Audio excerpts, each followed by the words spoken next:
Hello everyone, Manithral here, and welcome to the old school RuneScape weekly update video. Sorry for being a little quiet, my throat is a little hoarse today, so I'm taking it a little easier than usual.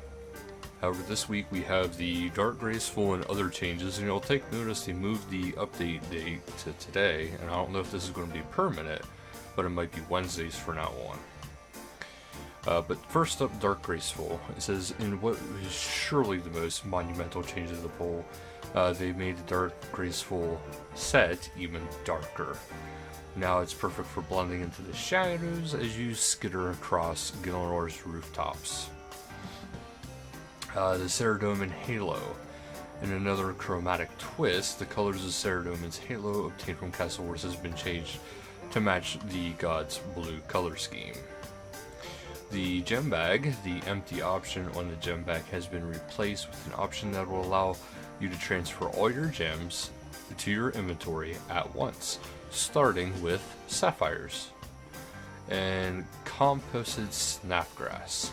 Composted snapgrass will now get you super compost instead of regular. Hurrah!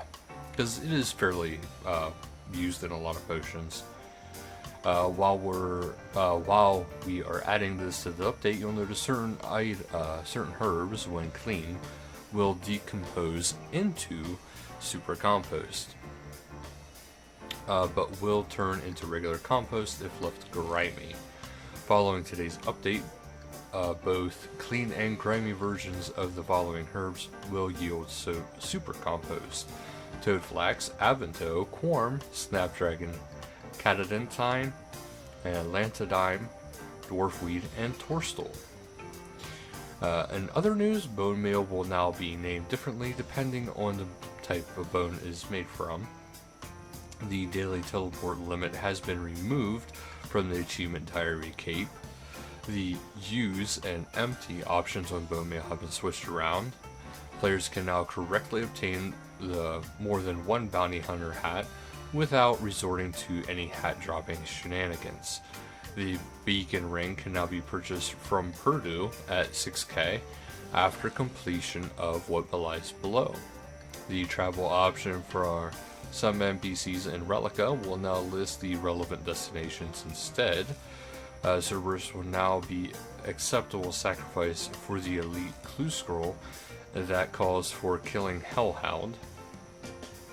Corrected a typo in regarding Elven signets. The Trouble Brewing overlay can no longer be removed by lighting a torch.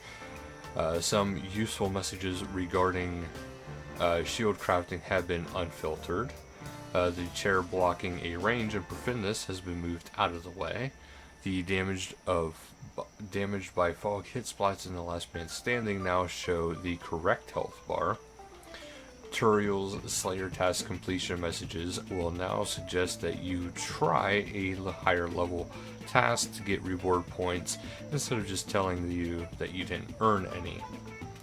The advice given in destroying Iron Man gear has been corrected.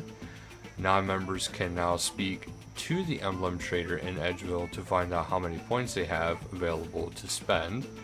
The Twisted Ancestral hat is now the correct color in the chat box. So that's actually it for today's video though, guys. So thank you guys so much for watching, and until next time, later guys.